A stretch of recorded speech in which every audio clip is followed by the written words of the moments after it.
중고등부 온라인 예배에 참석하신 여러분들을 진심으로 환영하고 축복합니다. 네, 다 같이 사도신경하심으로 중고등부 예배를 시작하겠습니다. 나는 전능하신 아버지 하나님 천지의 창조주를 믿습니다.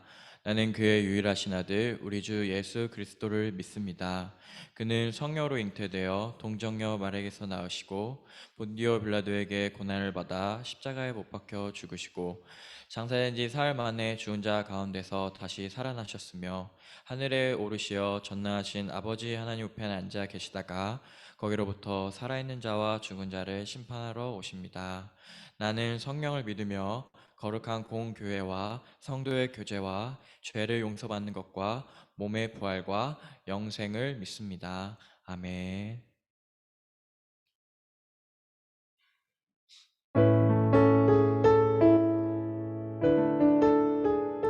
예수님과 동행하는 삶을 살길 바라며 이 시간 다 같이 찬양 드리시겠습니다. 내 삶의 소망 내가 바라는 한 분 예수 닮기를 내가 원하네. 한없는 사랑 풍성한 긍휼 예수 닮기를 내가 원하네. 예수 닮기를 예수 보기를 예수만 높이기 내가 원하네.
주 영원하신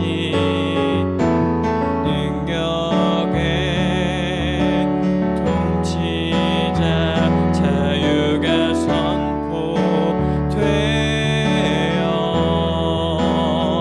주 백성 돌아오네.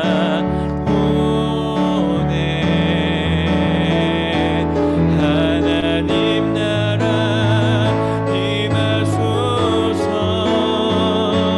영광과 존귀 능력과 위엄 놀라운 사랑의 기적의 하나님 지금 이곳에 오소서. 주 높고 위대하심을 크게 외쳐 선포하네. 만왕의 왕 주 하나님 지금 오소서. 하나님 나라 임하소서. 영광과 존귀 능력과 위엄 놀라운 사랑의 기적의 하나님 지금 이곳에 오소서. 마라나타 마라나타. 아멘. 주 예수여 오시옵소서. 마라나타 마라나타. 아멘. 주 예수여 오시옵소서. 마라나타. 주 예수여 어서 오시옵소서. 땅의 모든 끝 모든 족속 주를 찬송하게 하소서. 마라나타. 주 예수여 어서 오시옵소서. 모든 열방이 주께 돌아와 춤추며 경배하게 하소서. 우리 주님 다시 오실 길을 만들자. 십자가를 들고 땅 끝까지 우린 가리라. 우리 주님 하늘 영광 온 땅 덮을 때 우린 땅 끝에서 주를 맞으리. 마라나타 마라나타. 아멘. 주 예수여 오시옵소서. 마라나타 마라나타.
하나님 아버지, 오늘도 어려운 상황 속에서 주일 예배를 드릴 수 있게 허락해 주심을 감사드립니다. 지금은 비록 온라인 예배로 각자 다른 곳에서 예배를 드리고 있지만 하나님이 각각 그곳에 함께 하시어 말씀과 믿음으로 성장하게 하시고 그로 인해 주위 사람들에게 주님을 알릴 수 있는 그릇으로 쓰임 받게 하여 주시옵소서. 주님이 주신 양식을 당연하게 생각하는 것이 아니라 항상 감사하는 마음으로 살게 하여 주옵소서. 오늘 이 시간 중고등부 예배에 주님의 사랑이 가득하길 바라오며 예수님의 이름으로 기도드렸습니다. 아멘.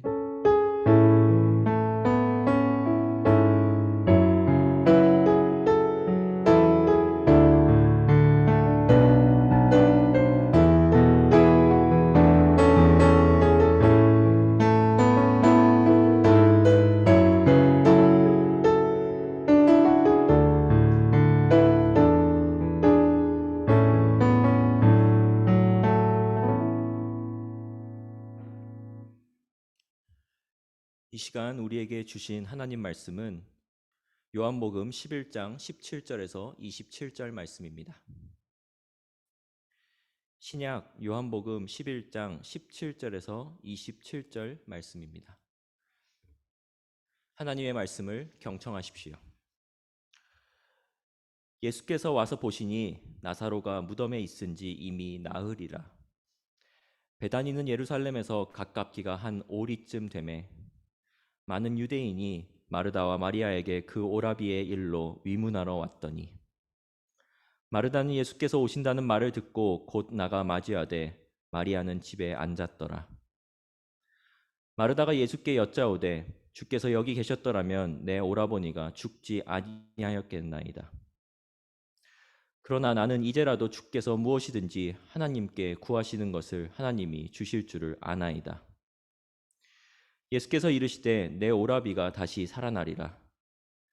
마르다가 이르되 마지막 날 부활 때에는 다시 살아날 줄을 내가 아나이다. 예수께서 이르시되 나는 부활이요 생명이니 나를 믿는 자는 죽어도 살겠고 무릇 살아서 나를 믿는 자는 영원히 죽지 아니하리니 이것을 내가 믿느냐. 이르되 주여 그리하여다. 주는 그리스도시요 세상에 오시는 하나님의 아들이신 줄 내가 믿나이다. 하나님께서 이 말씀을 통해 은혜 주시기를 원합니다.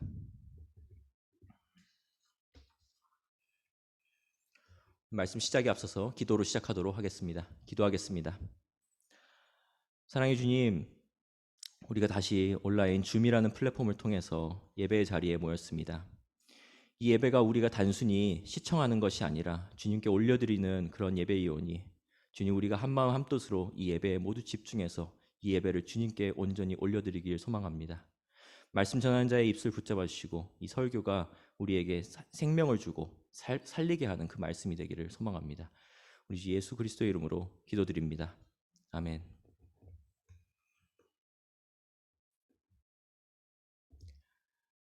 오늘 설교 제목은 부활이자 생명이신 예수님이라는 제목으로 말씀 전하도록 하겠습니다. 한 사람이 이 땅에 살아가면서 겪는 세 가지의 기본적인 의례가 있습니다. 탄생과 결혼, 그리고 죽음입니다. 그중 탄생과 죽음은 모든 사람이 예외 없이 겪는 의례이고 이 의례들을 교회를 통해 기념하는 대표적인 그런 교회를 통해서 겪는 의례이기도 합니다. 탄생할 때 우리는 교회에서 유아 세례를 받고 결혼 예배를 통해서 가정을 이루고 장례 예배를 통해서 우리의 인생을 마감합니다. 하지만 이 세 가지 의례 중 탄생과 결혼은 무섭지 않은 기쁜 과정이지만 죽음은 사뭇 느낌이 다릅니다. 죽음은 대부분에게 두렵고 받아들이기 쉽지 않은 일입니다. 죽음을 떠올리는 것 자체가 그다지 기쁘지 않습니다만 떠올려 보면 어둡고 뭔가 슬픈 일이라는 생각이 자연스럽게 듭니다. 우리 기독교는 옛부터 전통적으로 죽음에 관해서 관심이 굉장히 많은 그런 종교였고 죽음에 관한 많은 이야기가 오가는 공동체입니다. 교회에 다니는 우리 기독교인은 죽음을 어떻게 생각하고 받아들여야 할까요? 기독교에서 죽음과 끝을 이야기할 때 조금 고급진 단어로 조금 어려운 단어인데 종말이라는 단어를 많이 사용합니다. 몰트만이라는 한 신학자가 있었습니다. 그 신학자는 이 종말에 관해서 이렇게 이야기를 하더라고요. 종말은 신앙 마지막에 나타나는 불편한 이야기가 아니라 기독교 신앙의 출발이다. 그러니까 뭔가 이 인생 끝에 나오는 그러한 어두운 현실이 아니라 우리 기독교 신앙에서 있어요. 출발점이다. 그렇습니다. 기독교인에게 죽음과 끝은 마냥 두렵고 어두운 일이 아닙니다. 세상 사람들의 생각과 달리 우리 성도의 죽음은 새로운 시작을 말하고 마지막에 위치하는 그런 암담한 이야기가 아니라 어찌 보면은 정말 뭔가 이제 우리가 예상하지 못한 새로운 일이 벌어진다는 기대이기도 합니다. 하나님께서 오늘 우리에게 주신 말씀도 죽음에 관한 이야기를 담고 있습니다. 오늘 말씀은 친구 나사로를 살리는 예수님의 이야기를 담고 있는 그런 본문입니다. 마르다와 마리아라는 자매가 있었습니다. 그리고 그 자매의 오빠 나사로의 죽음을 막기 위해 이 자매는 급히 예수님을 찾았습니다. 하지만 예수님께서는 이상하게도 서두르지 않으시고 계시던 곳에 이틀간 더 머무르다가 움직이기로 결정하십니다. 나사로가 죽은 지역은 베다니라는 지역인데 베다니에 들어가려고 하시는 예수님을 제자들은 적극 만류했습니다. 왜냐하면 예수님을 미워하고 죽일 궁리를 하는 이스라엘 종교 지도자들의 홈그라운드가, 그러니까 이스라엘 그 종교 지도자들, 예수님이 너무 밉고 너무 싫어하는 그 사람들의 중심지가 베다니였기 때문입니다. 하지만 예수님께서는 아직 내가 죽을 때가 되지 않았다는 것을 말씀하시면서 발걸음을 옮기셨고 그에 따라서 제자들도 따라서 나섰습니다.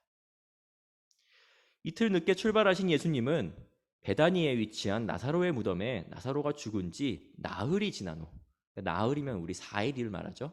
4일이 지난 후에야 그곳에 도착하셨습니다. 나흘이나 지났으면 시신은 이미 썩기 시작했을 것이고 어찌 보면 지나도 너무 늦은 시간, 예수님 생각하면 너무 늦게 오셨다, 그런 생각이 드는 아무런 가망이 없는 상황처럼 보입니다. 많은 사람들이 오빠를 잃은 마르다와 마리아를 위로하러 방문했고 젊은 나이에 예기치 못한 죽음을 맞은 사람의 장례식장, 그 분위기는 우리가 굳이 가보지 않더라도 상상만 하더라도 정말 뻔한 분위기일 것입니다. 비통하고 참담한 분위기가 아마 그곳에, 그 공간을 지배하고 있었을 것입니다. 그때 마르다는 예수님이 오셨다는 소식을 듣고 뛰쳐나와서 예수님과 대화를 합니다. 그에 반면에 동생 마리아는 그냥 집에 앉아 있었고요. 마르다는 예수님을 만나자마자 이렇게 말합니다.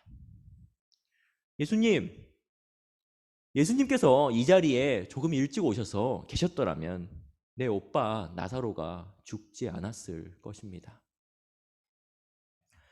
약간의 아쉬움과 원망이 있었을 것 같기도 한 마르다는 이어서 이렇게 말합니다. 이제라도 예수님께서 하늘에 계신 하나님께 뭐든지 구한다면은 하나님이 주실 줄을 압니다. 라고 말입니다. 이 말은 지금이라도 하나님께 간구하셔서 우리 오빠를 예수님이 좀 부탁하셔서 살려주세요 라고 부탁하는 말 같습니다. 그러자 예수님께서는 이렇게 답하십니다. 내 오빠 나사로가, 그러니까 너의 오라비 나사로가 다시 살아나리라 라고 말입니다. 그러자 마르다는 이렇게 말합니다. 마지막 때에, 그러니까 이 땅에 세상이 모두 끝날 때에 오빠가 다시 살아나는 일은 예수님이 말씀하지 않으셔도 저도 이미 압니다 라고 말입니다. 마르다는 미래, 그러니까 세상이 끝날 때에 살아날 부활을 이야기했습니다. 틀린 말은 아닙니다. 하지만 이때 예수님의 답변을 우리는 한번 주목해서 볼 필요가 있습니다. 오늘 말씀 25절에서 26절 말씀입니다. 제가 다시 읽어볼 테니 한번 경청해서 들어보시길 바랍니다. 예수님이 이렇게 말씀하셨어요.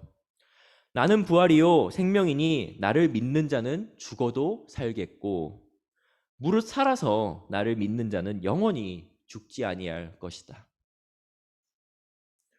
오빠가 죽은 상황에서 나를 믿는 자는 죽어도 살겠고 살아서 믿는 자는 영원히 죽지 않는다. 이 말씀을 듣고 나면 장례 중에 있는 사람에게 조금 머리가 아픈, 도대체 예수님이 무슨 말씀을 하시나 싶은 그러한 말씀 같기도 합니다. 예수님께서는 이 상황에 마르다에게 왜 이런 말씀을 하셨을까요? 그리고 이 말씀을 전하신 예수님의 그 뜻은 무엇일까요? 결론적으로 이 이야기의 끝을 보면은 예수님께서는 죽은 나사로를 무덤에서 살리셨습니다.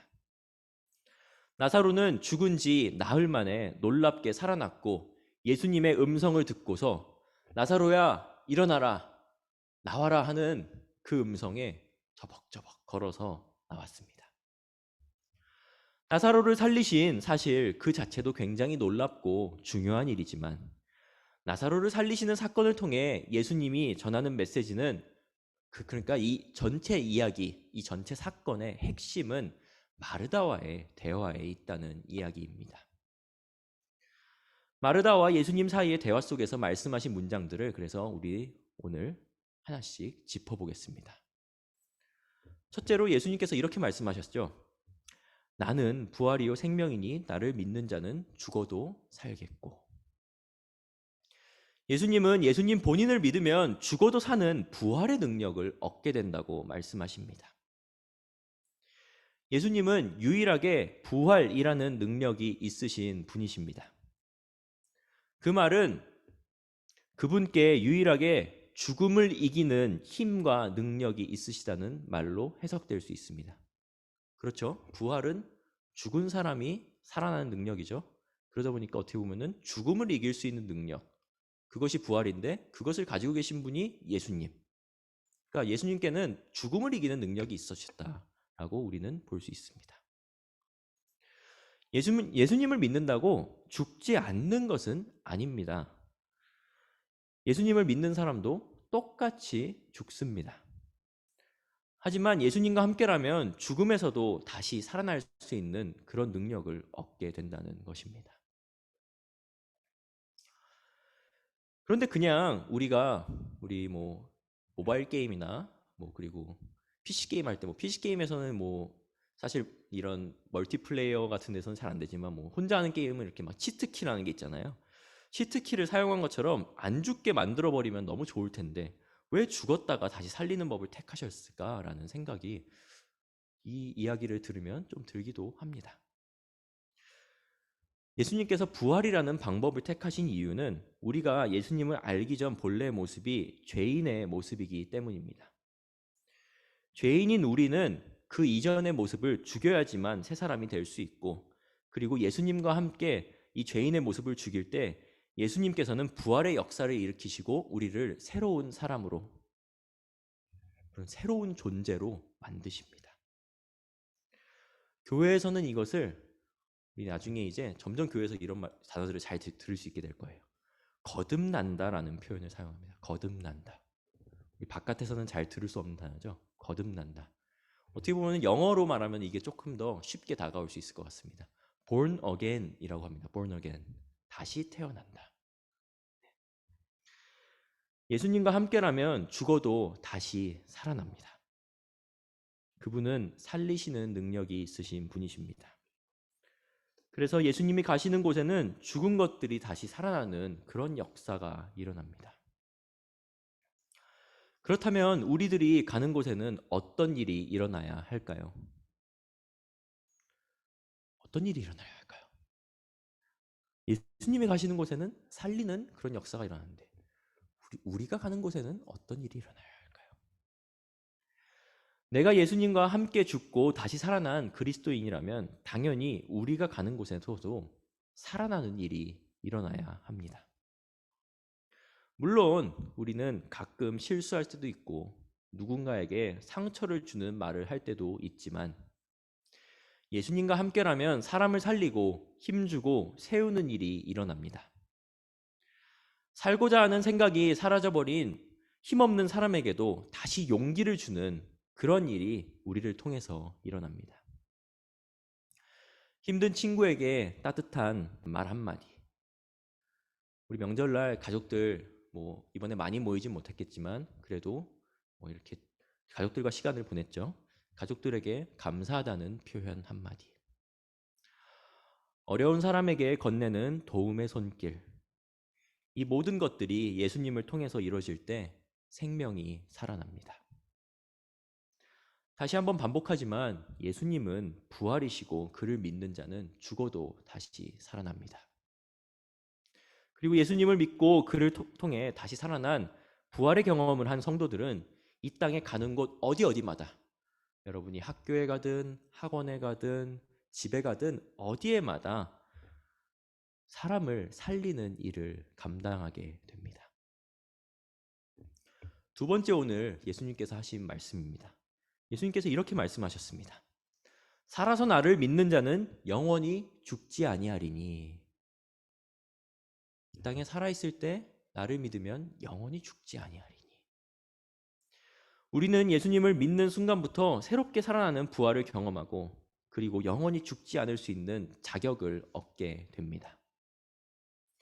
물론 우리의 몸을 가진 지금의 삶, 그러니까 우리 지금 육신의 삶, 지금 우리 몸을 가지고 살아가는 그 삶은 아무리 건강하게 잘 지내도 보통 인간이라면 80년, 90년 정도를 살다가 죽게 됩니다. 우리는 죽으면 어떻게 될까요? 저는 죽음을 한번 생각해 볼 때 자주 떠오르는 그런 애니메이션이 있습니다. 제가 종종 언급하기 좋아하는 애니메이션인데 디즈니 픽사에서 만든 애니메이션 코코라는 만화 영화입니다. 코코는 남미 지역에, 그러니까 남미는 우리 캐나다와 미국 밑에 지역을 이제 남미라 그러죠. 그쪽 지역에 이제 멕시코라는 나라가 있죠. 멕시코는 엄밀히 말하면 중미라고 합니다. 네, 중미 지역의 그 멕시코 지역을 배경으로 한 만화 영화입니다. 이 코코에서 내용을 보면 죽음과 죽은 이를 기억하는 풍습을 가진 멕시코 문화를 주된 이야기거리로 삼고 있는 것을 우리는 볼 수 있습니다. 여기서 재미있는 사실은 사람들이 죽어서 하늘나라에 갔을 때 지상의 사람들이 떠난 사람을 기억하느냐 아니면 기억하지 못하느냐 여부에 따라서 영원한 삶과 죽음의 여부가 갈라진다는 점입니다. 이 이야기가 뭐냐면은 다시 한번 좀 떠올려 보기 위해서 제가 이야기를 해볼게요. 멕시코에는 우리나라는 명절 때 이제 그리고 제사를 드리는 풍습이 있잖아요. 이 멕시코는 이 사진을 모아놔가지고 거기도 이제 가족의 재단을 이렇게 좀 만들어 놓는 그런 풍습이 있더라고요. 그래서 그 재단을 쌓음으로써 그 가족의 조상들 이미 앞에서 떠나가신 그런 분들을 어른들을 기억하는 그런 문화가 있는데 만약에 그 이승에서 살고 있는 그러니까 이 땅에서 지금 살고 있는 살아있는 사람들이 그 누군가 떠나간 그 사람들 조상들을 기억하지 못하면은 그러니까 이들의 기억에서 사라져 버리면은 하늘나라에 그러니까 우리로 보면 어떻게 보면 좀 천국 같은 개념인데 그 위에 나라에 있는 죽은 사람들이 영원히 살지 못하고 죽음으로 떨어지는 그런 일이 있다는 어떻게 보면 그런 좀 풍습, 그런 문화가 있다는 것을 그 만화에서 이야기하고 있습니다. 그들은 기억을 통해서 영원한 삶을 얻고자 하고 사람들에게 오랜 시간 기억되고자 노력합니다. 하지만 기독교인은 이 땅에서 기억되는 일이 죽음 이후에 영원한 삶을 보장받는 그런 길이 아닙니다. 우리는 이 땅을 사는 동안 예수 그리스도를 믿고 구주를 영접하면 이 땅의 사람들이 아무도 나를 기억하지 못해도 그러니까 이 땅 사람들이 아무도 나를 기억하지 못하고 그리고 어떤 책에도 어떤 기록에도 어떤 사진에도 내가 나와 있지 않더라도 죽지 않는 영원한 삶을 얻게 됩니다. 세상에는 죽음을 빌미로 겁을 주는 사람들이 굉장히 많습니다. 그래서 점집이나 이상한 종교들을 보면은 죽음을 앞서서 사기를 치는 나쁜 일들을 하는 사람들을 너무나도 자주 볼 수 있습니다. 왜 그들이 그렇게 하냐? 왜냐하면 죽음은 대부분 사람들에게 가장 취약한 부분이고 두려운 일이기 때문입니다. 약한 부분을 건드려서 이용한다는 것이죠. 하지만 우리는 언제든지 죽을 수 있고 죽음을 담담히 받아들일 수 있는 그런 사람이 되어야 합니다. 그렇다고 언제든지 우리가 목숨을 끊어서 된다는 그런 말은 아닙니다. 오해하면 안 됩니다. 우리가 죽지 않고 사는 이유는 아직 하나님께서 맡기신 일들이 있기 때문에 우리는 열심히 살아야 합니다.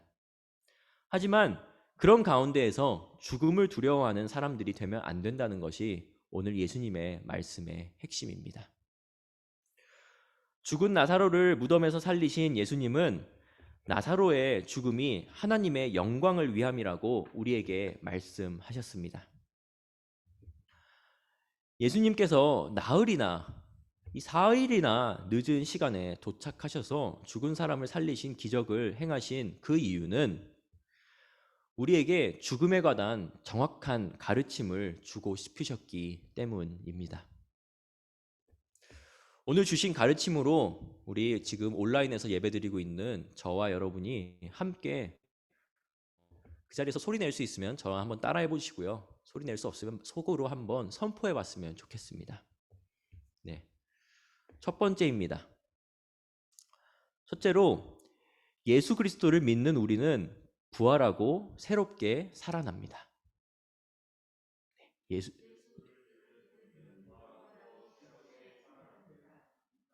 네. 두 번째 한번 같이 해보겠습니다.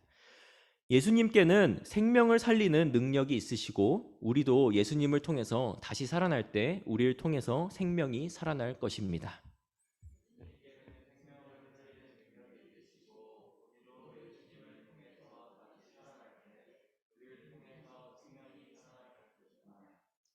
네, 마지막으로 우리는 그리스도를 믿음으로 영원한 삶을 약속받은 하나님 나라 백성입니다.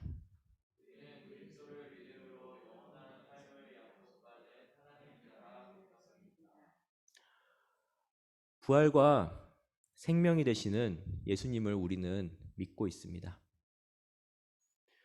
그 예수님의 가르침, 죽은 나사로를 살리시면서 우리에게 주신 그 가르침을 우리의 마음판에 새길 수 있는 우리 신성북교회 중등부와 고등부 여러분 되기를 간절히 소망합니다. 기도하겠습니다.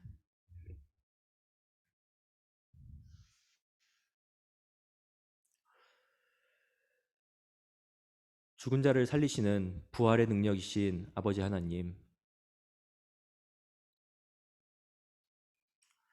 이 땅에 예수 그리스도를 우리를 위해서 보내시고 그를 십자가에 못 박으시고 다시 부활하심으로써 우리에게도 부활 소망과 부활의 능력을 허락해 주심에 너무나도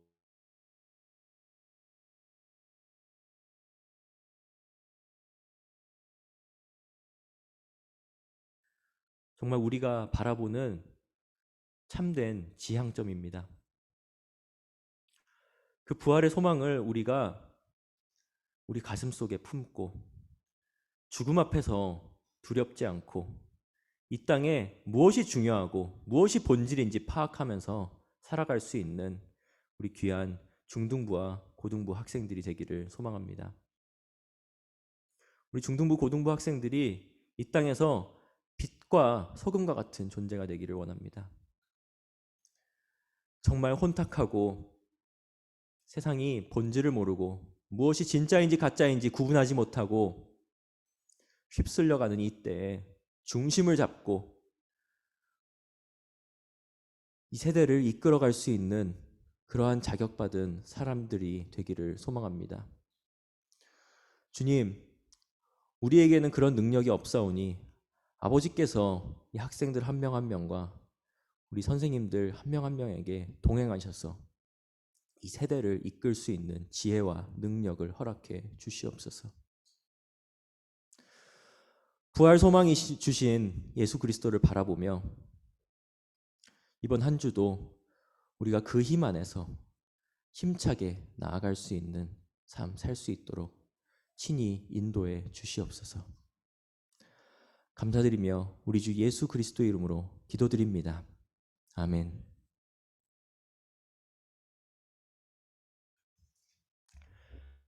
김 목사님 나오셔서 축도해 주시겠습니다. 기도하기 전에 우리 줌으로 만나고 있는 우리 모든 중고등부 학생들 그리고 교사들을 응원합니다. 줌이기 때문에 제가 여러분들과 이렇게라도 또 만날 수 있는 시간이 있다고 하는 것, 그것도 어떻게 보면 영상 예배의 기회이기도 하고요.